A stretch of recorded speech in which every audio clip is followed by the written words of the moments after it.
ఈరోజు వీడియోలోకొచ్చి టెక్నికమ్ అనే organic SME IPO అనమాట. దాని గురించి కంపెనీ అనాలిసిస్ చూసి అప్లై చేయాలో లేదో చూద్దాం.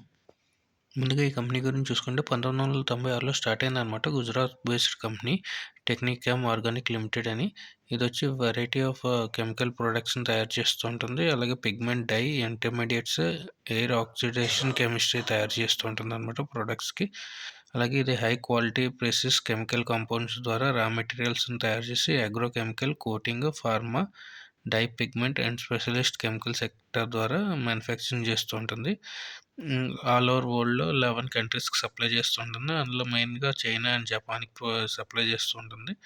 అలాగే ఫార్మసీ ద్వారా 30% రెవెన్యూ వస్తే, హై పిగ్మెంట్ ద్వారా 24% వస్తుంది, స్పెషాలిటీ కెమికల్ ద్వారా 31% వస్తుంది, అలాగే కోటింగ్ అప్లికేషన్ ద్వారా 11% వస్తుంది, మిగిలినది వచ్చి అదర్స్ ద్వారా 4% రెవెన్యూ వస్తుంది అన్నమాట ఈ కంపెనీకి. అలాగే ఈ కంపెనీ యొక్క బిజినెస్ మోడల్ రెవెన్యూ పరంగా చూసుకుంటే మ్యానుఫ్యాక్చరింగ్ స్పెషలిస్ట్ కెమికల్ ద్వారా చూసుకుంటే మనకి 91% రెవెన్యూ వస్తుందన్నమాట. అందులో వచ్చి మనకి కెమికల్ కాంపోనెంట్స్ని అగ్రో కెమికల్ ద్వారా, కోటింగ్ ద్వారా, ఫార్మా, డైస్ అండ్ పిగ్మెంట్స్ ద్వారా వస్తూ ఉంటుంది అనమాట 91% రెవెన్యూ. అలాగే కస్టమ్ మ్యానుఫ్యాక్చరింగ్ ద్వారా అనమాట. ఎవరైనా కస్టమర్స్ వచ్చి మ్యానుఫ్యాక్చరింగ్ చేయమంటే ఆ ప్రొడక్ట్స్ ద్వారా మనకి 2.92% రెవెన్యూ వస్తుంది. అలాగే కాంట్రాక్ట్ మ్యానుఫ్యాక్చరింగ్ ద్వారా ఏమైనా ఆర్డర్స్ అవి వచ్చినప్పుడు మ్యానుఫ్యాక్చరింగ్ ద్వారా దాని ద్వారా 5.68% రెవెన్యూ వస్తుంది అనమాట. ఆ ప్రోడక్ట్స్ చూసుకుంటే ఫార్మాసిటికల్స్ కానీ, కోటింగ్ అప్లికేషన్ కానీ, స్పెషాలిటీ కెమికల్స్ ద్వారా మనకి రెవెన్యూ వస్తూ ఉంటుంది. అలాగే కంపెనీ యొక్క ఫైనాన్షియల్ చూసుకుంటే అసెట్స్ వచ్చి 22లో 44 crores 17 lakhs ఉంటే 23లో కూడా 44.25 crores ఉందన్నమాట. అలాగే 24లో కొంచెం ఇంక్రీజ్ అయిందన్నమాట. 52 crores-కి 48 lakhs-కి. అలాగే జూన్ క్వార్టర్లో చూసుకుంటే 43 lakhs-కి ఉందన్నమాట. అలాగే రెవెన్యూ పరంగా చూసుకుంటే 22లో 67 అండ్ ఆల్మోస్ట్ 68 crores ఉంటే 23లో 51 crores అనమాట. అలాగే మార్చ్ 24లో చూసుకుంటే 46.97 అనమాట, ఆల్మోస్ట్ 47 crores. అలాగే జూన్ క్వార్టర్లో చూసుకుంటే 14.88 crores అనమాట. రెవెన్యూ ఫాలో అవుతూనే ఉంది ఎవ్రీ ఇయర్. అలాగే ప్రాఫిట్ ఆఫ్టర్ ట్యాక్స్ చూసుకుంటే 22లో 3.43 crores ఉంటే, అలాగే 23లో 1.73 అనమాట. డ్రాప్ వచ్చింది. అలాగే మార్చ్ 24లో చూసుకుంటే 4.73 అనమాట, మళ్ళీ ఇంక్రీజ్ అయిందనమాట. జూన్ క్వార్టర్లో చూసుకుంటే 1.41 crores ఉంది. ఆపరేటింగ్ క్యాష్ చూసుకుంటే మనకి మార్చ్ 22లో 0.87 ఉంటే పాజిటివ్లో జనరేట్ చేసింది. అలాగే 23లో చూసుకుంటే 3 crores 35 lakhs జనరేట్ చేసింది అనమాట. అలాగే మార్చ్ 24లో చూసుకుంటే 2 crores 61 అనమాట, మళ్ళీ ఫాల్ వచ్చింది.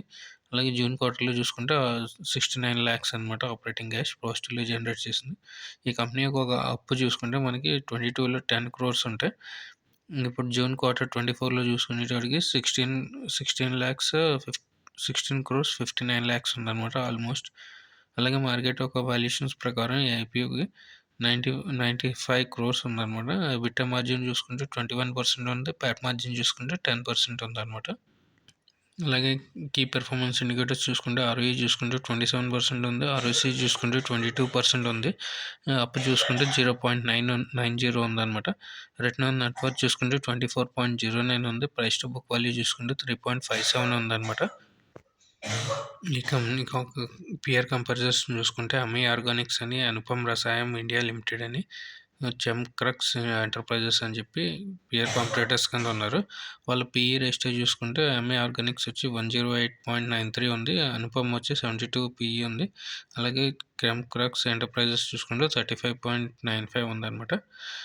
వీళ్ళు పాస్ట్లో కూడా రిటర్న్స్ బాగా జనరేట్ చేశారనమాట. ఈ కంపెనీ యొక్క ఆబ్జెక్టివ్ ఏంటంటే, అసలు ఐపీఓ తీసుకురావడానికి గల కారణం ఏంటంటే ఫండింగ్ క్యాపిటల్ ఎక్స్పెండిచర్ కావాలన్నమాట. కొత్తగా ప్లాంట్ 4 ఎక్స్పాండ్ చేయడానికి, అలాగే ఉన్న అప్పును తగ్గించుకోవడానికి అనమాట. అలాగే జనరల్ కార్పొరేట్ పర్పస్ గురించి అనమాట, ఐపీఓ ఎక్స్పెన్సెస్ గురించి. అలాగే స్ట్రెయిన్ షేర్స్ లిమిటెడ్ అనే వాళ్ళు లీడ్ మేనేజర్ అనమాట. అలాగే మనకి అలాట్మెంట్ బిగ్ షేర్ సర్వీసెస్ ప్రైవేట్ లిమిటెడ్లో మనకి అలాట్మెంట్ తెలుస్తుంది అనమాట, అప్లై చేసిన వాళ్ళకి అలాట్ అయిందో లేదో అని. ఐపీఓ ఒక టైం లైన్ చూసుకుంటే ఓపెన్ డేట్ వచ్చేసి 31st December 2024 అనమాట. క్లోజ్ డేట్ వచ్చి 2nd Jan 2025. అలాట్మెంట్ చూసుకుంటే మనకి 3rd Jan 2025లో తెలుస్తుంది. లిస్టింగ్ డేట్ చూసుకుంటే 7th Jan 2025లో లిస్ట్ అవుతుంది అనమాట. ప్రైస్ బ్యాండ్ చూసుకుంటే 52 to 55 per షేర్ అనమాట. లాట్ సైజ్ చూసుకుంటే 2000 షేర్స్ ఉంటాయి. ఐపీఓ సైజ్ చూసుకుంటే మనకి 25.25 25 క్రోర్స్ అనమాట. అంటే 25 ఫ్రెష్ ఇష్యూ మొత్తం అంతా 25 క్రోర్స్ 25 ల్యాక్స్ అనమాట.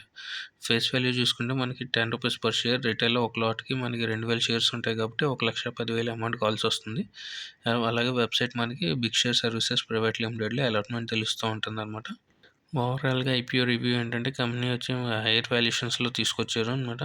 అలాగే రెవెన్యూ కూడా ఇయర్ ఆన్ ఇయర్ డిక్లైన్ అవుతూనే ఉంది. అప్పు కూడా ఎక్కువ ఉంది కంపెనీకి. అలాగే పియర్స్ కూడా ఎమీ ఆర్గానిక్స్ అనేది మంచి రిటర్న్స్ కూడా ఇచ్చిందనమాట. పియర్స్ గాని మనకి. ఓవరాల్‌గా ఇది రిస్కీ ఐపీఓ అనమాట. నేనైతే అప్లై చేయట్లేదు.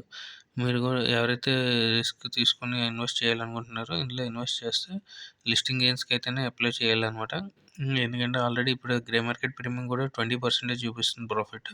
₹11 అనమాట. మేబీ అది ఇంకా ఐపీఓ ఓపెన్ అయ్యే టైంకి ఏమైనా పెరిగితే 30, 40% గ్రే మార్కెట్ ప్రీమియం ఉన్నప్పుడే మీరు అప్లై చేసుకుంటే బెస్ట్ అనమాట. ఎంతో కొంతన్నా లిస్టింగ్ గెయిన్స్ వచ్చే ఛాన్సెస్ ఉంటాయి. ఓవరాల్‌గా అయితే అవాయిడ్ చేయడం మంచిదనమాట. మీరు మీ అనాలిసిస్ చూసుకొని అప్లై చేసుకుంటే మంచిదనమాట. Thank you for watching.